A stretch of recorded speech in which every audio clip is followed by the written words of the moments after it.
श्री सूत जी बोले, साधु बड़े मंगलाचार कर और ब्राह्मणों को धन देकर अपने नगर के लिए चल पड़ा। साधु के कुछ दूर जाने पर भगवान श्री सत्यनारायण की उसकी सत्यता की परीक्षा के विषय में जिज्ञासा हुई।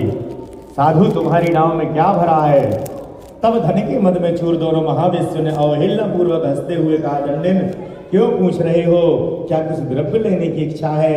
हमारी नाव में तो लता और पत्ते आदि भरे हैं। ऐसी निष्ठुर वाणी सुनकर तुम्हारी बात सच हो जाए, ऐसा कहकर दंडी सन्यासी का रूप धारण किए हुए भगवान कुछ दूर जाकर समुद्र के किनारे बैठ गए। दंडी के चले जाने पर नित्य क्रिया करने के पश्चात उतराई हुई जल में ऊपर की ओर उठी हुई नौका को देखकर साधु बड़िक अत्यंत आश्चर्य में पड़ गया और नाव में लता और पत्ते आदि देखकर मूर्छित हो जमीन पर गिर पड़ा। सचेत होने पर बड़िक पुत्र चिंतित हो गया। तब उसके दामाद ने इस प्रकार कहा, आप शोक ना करें, दंडी ने साफ दे दिया है। इस स्थिति में वे ही चाहें तो सब कुछ ठीक कर सकते हैं, इसमें संशय नहीं। अतः उन्हीं की शरण में हम चलें, वही मन की इच्छा पूरी होगी। दामान की बात सुनकर साधु बड़िक उनके पास गया और वहां दंडी को देखकर उसने भक्ति पूर्वक उन्हें प्रणाम किया तथा आदर पूर्वक कहने लगा, आपके सम्मुख मैंने जो कुछ कहा असत्य भाषण रूप अपराध किया है, आप मेरे उस अपराध को क्षमा करें। ऐसा कहकर बारंबार प्रणाम करके वह महान शोक से आकुल हो गया। दंडी ने उसे रोता हुआ देखकर कहा, हे मूर्ख, रो मत, मेरी बात सुनो। मेरी पूजा से उदासीन होने के कारण तथा मेरी आज्ञा से ही तुमने बारंबार दुख प्राप्त किया है। भगवान की ऐसी वाणी सुनकर वह उनकी स्तुति करने लगा। साधु ने कहा, हे प्रभु, यह आश्चर्य की बात है कि आपकी माया से मोहित होने के कारण ब्रह्मा आदि देवता भी आपके गुणों और रूप को यथावत रूप से नहीं जान पाते। फिर मैं मूर्ख आपकी माया से मोहित होने के कारण कैसे जान सकता हूँ? आप प्रसन्न हो, मैं अपनी धन संपत्ति के अनुसार आपकी पूजा करूंगा। मैं आपकी शरण में आया हूँ। मेरा जो नौका में स्थित पुराना धन था उसकी तथा मेरी रक्षा करें। उस बड़िक की भक्ति युक्त वाणी सुनकर भगवान जनार्दन संतुष्ट हो गए। भगवान हरि उसे अभीष्ट वर प्रदान करके वही अंतर्धान हो गए। उसके बाद वह साधु अपनी नौका में चढ़ा और उसे धन धान्य से परिपूर्ण देखकर भगवान सत्यदेव की कृपा से हमारा मनोरथ सफल हो गया है, ऐसा कहकर स्वजनों के साथ उसने भगवान की विधिवत पूजा की। भगवान श्री सत्यनारायण की कृपा से वह आनंद से परिपूर्ण हो गया और नाव को प्रयत्न पूर्वक संभाल कर उसने अपने देश के लिए प्रस्थान किया। साधु ने अपने दामान से कहा, वह देखो मेरी रत्नपुरी नगरी दिखाई दे रही है। इसके बाद उसने अपने धन के रक्षक दूत को अपने आगमन का समाचार देने के लिए अपनी नगरी में भेजा। तत्पश्चात दूत ने नगर में जाकर साधु की भार्या को देख हाथ जोड़कर प्रणाम किया तथा उसके लिए अभीष्ट बात कही। सेठ जी अपने दामान तथा बंधु वर्गों के साथ बहुत सारे धन धान्य से संपन्न होकर नगर के निकट पधारे हैं। दूत के मुख से यह बात सुनकर वह महान आनंद से विह्वल हो गई और उस साध्वी ने श्री सत्यनारायण भगवान की पूजा करके अपनी पुत्री से कहा, मैं साधु के दर्शन के लिए जा रही हूँ, तुम शीघ्र आ जाना। माता का ऐसा वचन सुनकर व्रत को समाप्त करके प्रसाद का परित्याग कर वह कलावती भी अपने पति का दर्शन करने के लिए चल पड़ी। इससे भगवान सत्यनारायण रुष्ट हो गए और उन्होंने उसके पति को तथा नौका को धन के साथ हरण करके जल में डुबो दिया। इसके बाद कलावती कन्या अपने पति को न देख महान शोक से रुदन करते हुए पृथ्वी पर गिर पड़ी। नाव का अदर्शन तथा कन्या को अत्यंत दुखी देख भयभीत मन से साधु बड़िक ने सोचा, यह क्या आश्चर्य हो गया। नाव का संचालन करने वाले भी सभी चिंतित हो गए।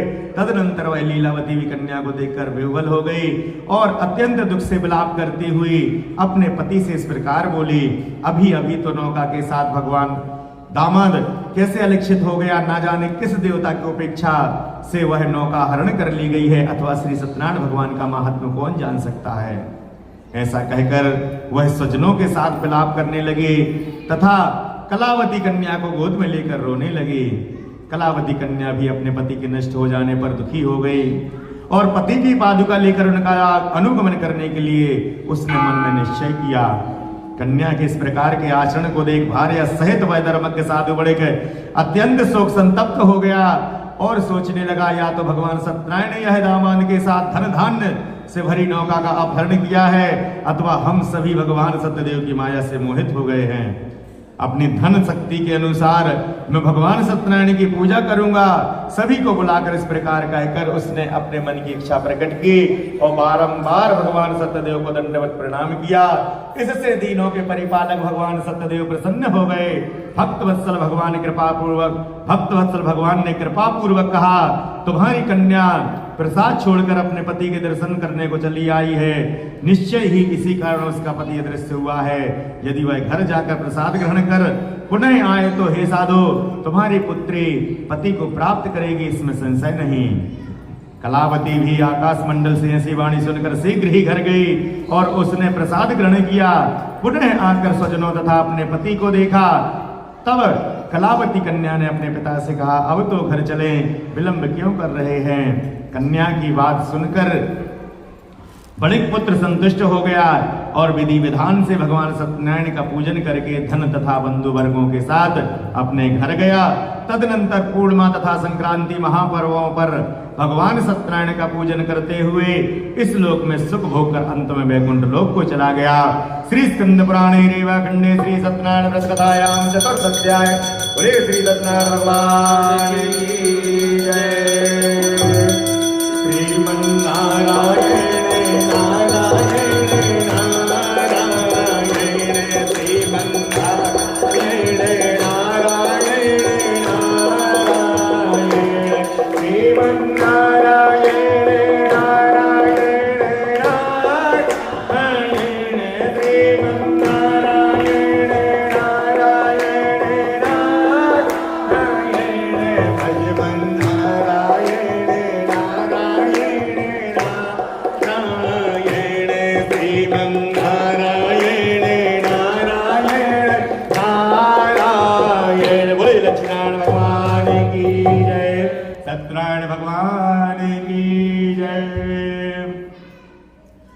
श्री सूत जी बोले, श्रेष्ठ मुनियों, अब इसके बाद मैं दूसरी कथा कहूंगा, आप लोग सुने।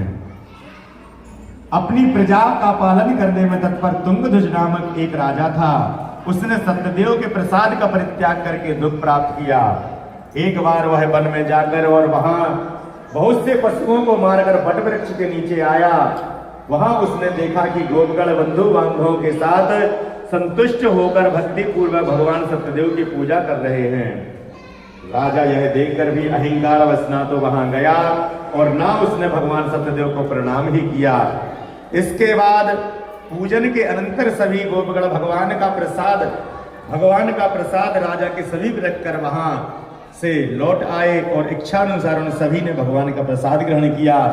इधर राजा को प्रसाद का परित्याग करने से बहुत दुख हुआ। उसका संपूर्ण धन धान्य एवं सभी स्वपुत्र नष्ट हो गए। राजा ने मन में यह निश्चय किया कि अवश्य ही भगवान सत्यनारायण ने हमारा नाश कर दिया है, इसलिए मुझे वहीं जाना चाहिए जहां श्री सत्यनारायण भगवान का पूजन हो रहा था। ऐसा मन में निश्चय करके वह राजा गोपगणों के समीप गया और उसने गोपगणों के साथ श्रद्धा भक्ति से युक्त होकर विधि पूर्वक भगवान सत्यदेव की पूजा की। भगवान सत्यदेव की कृपा से वह पुनः धन और पुत्रों से संपन्न हो गया तथा इस लोक में सभी सुखों का उपभोग कर अंत में वैकुंठ लोक को प्राप्त हुआ। श्री सूत जी महाराज कहते हैं, जो व्यक्ति इस परम दुर्लभ श्री सत्यनारायण भगवान के व्रत को करता है और पुण्यमयी तथा फल प्रदायिनी भगवान की कथा को सुनता है, उसे भगवान सत्यनारायण की कृपा से धन धान्य आदि की प्राप्ति होती है।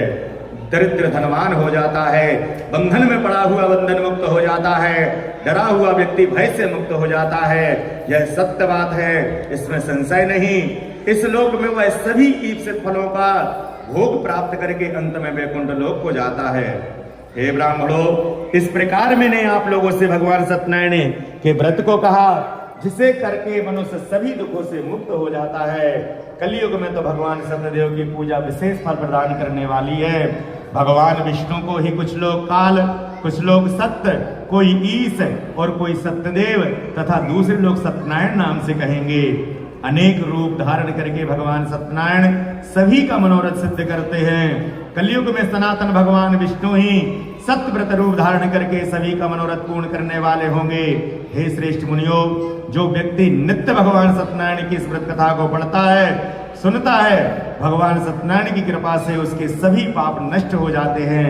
हे मुनीश्वरों, पूर्व काल में जिन लोगों ने भगवान सत्यनारायण का व्रत किया था, उनके अगले जन्म का वृतांत कहता हूं, आप सुने। महान प्रज्ञा संपन्न सदानंद नामक ब्राह्मण सत्यनारायण भगवान के व्रत के प्रभाव से दूसरे जन्म में सुदामा नामक ब्राह्मण हुए और उस जन्म में भगवान श्री कृष्ण का ध्यान करके उन्होंने मोक्ष प्राप्त किया। लकड़हारा भील गुहों का राजा हुआ और अगले जन्म में उसने भगवान श्री राम जी की सेवा करके मोक्ष प्राप्त किया। महाराज उल्कामुख दूसरे जन्म में राजा दशरथ हुए, जिन्होंने श्री रंगनाथ की पूजा करके अंत में वैकुंठ प्राप्त किया। इसी प्रकार धार्मिक और सत्यव्रती साधु पिछले जन्म के सत्यव्रत के प्रभाव से दूसरे जन्म में मोरध्वज नाम का राजा हुआ। उसने आरे से चीरकर अपने पुत्र की आदि देह भगवान विष्णु को अर्पित कर मोक्ष प्राप्त किया। महाराज तुंगध्वज जन्मांतर में स्वयंभू मनु हुए और भगवत संबंधी संपूर्ण कार्यों का अनुष्ठान करके वैकुंठ लोक को प्राप्त हुए।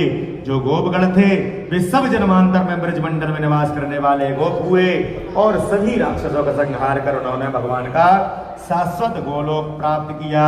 श्री स्कंद पुराणे रेवाखंडे श्री सत्यनारायण व्रत कथाया पंचमोध्याय। बोले श्री सत्यनारायण भगवान की जय।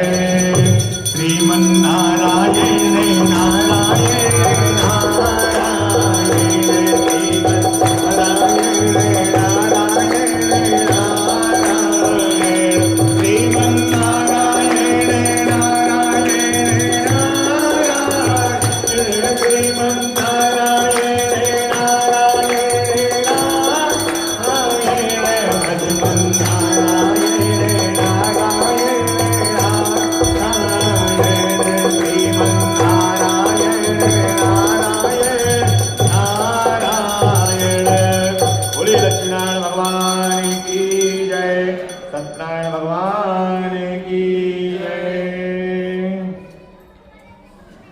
सभी लोग आरती करेंगे। उससे पहले सभी लोग हनुमान चालीसा का पाठ करेंगे, फिर आरती करेंगे। सब वीरा जो समरे हनुमत बलवीरा, जय जय जय हनुमान गोसाई, कृपा करम गुरुदेव की नाई, जो सतबार पाठ कर बीजू डई बंदी मात करोई, जो जय बड़े हनुमान चालीसा होए से की गौरी सा तुलसी दास सदारि तेरा कीजे नाथ हृदय, तेरा पवन तनय संकट हरण मंगल मूरत रूप, राम लखन सीता सहित हृदय बसाओ स्वरूप। बोले सियावर रामचंद्र की जय, पवन सुत हनुमान की जय, उमापति महादेव की जय, बोलो भाई सब संतन की जय। नमः पार्वती पते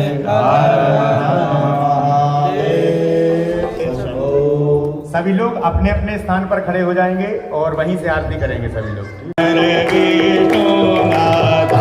ओम जय लक्ष्मी माता उमा रमा ब्रह्माणी, तुम्हें ही जग माता मैया, तुम्हें ही जग माता। सूर्य चंद्रमा ध्यावत, सूर्य चंद्रमा ध्यावत, नारद ऋषि गाथा।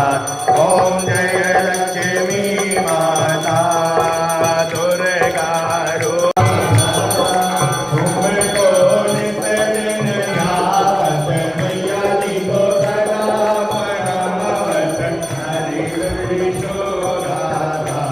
ओम जय लक्ष्मी माता। जय गणेश जय गणेश जय गणेश देवा, माता की आरती देवा।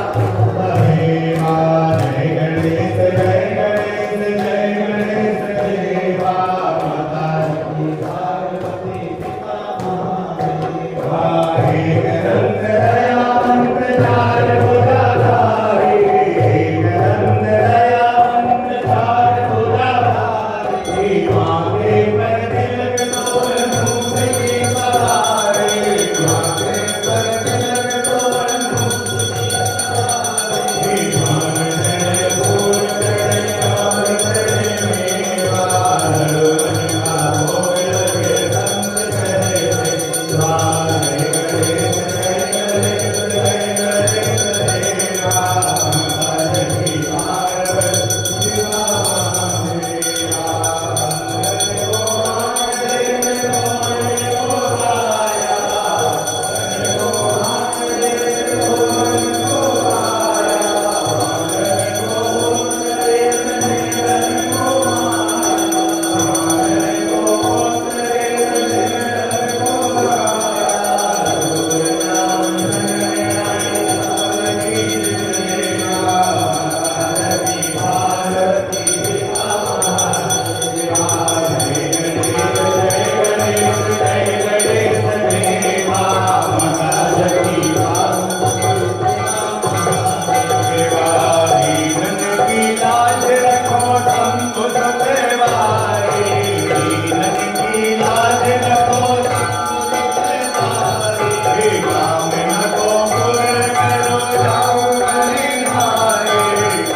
संकट रात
प्रेक्षाल्यः अधमन्त्रस्माञ्जलिः ॐ जनेन जमयदन्तदेवास्तानि धर्माणि समन्यासन्नातेनागं महिमानः सदुन्दरपूर्वे साध्याः सन्धिदेवाः ॐ राजाधिराजाय प्रसय्यसायिने नमो भयं वैश्रवणाय कुर्महे समे नामानि कामकामाय मह्यं कामेश्वरो वै श्रवणो ददातु कुबेराय वै श्रवणाय महाराजाय नमः ॐ स्वस्ति साम्राज्यं भोज्यं स्वराज्यं वैराज्यं पार्वज्यं राज्यं महाराज्यमाधिपत्यसमग्रपर्याये स्यात् सार्वभौमः सर्वशान्ताराध्यै सौख्यपर्यन्ताय एकनाडिनी तदप्ये ससो गीतो भरुतः परिवेष्टारो मरुतस्य वशं ग्रहे आविष्टितस्य कामप्रे के भाव भूल गए हैं राम आए हैं के भाव भूल गए हम आए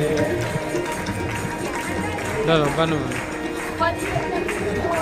क्या कहते हैं क्या करूं घड़ी के साथ साथ दिखाई दे रही है घड़ी में समय निकल रहा है इसलिए बैठ जाएंगे अरे तू है मोरा सजन गोरी तू है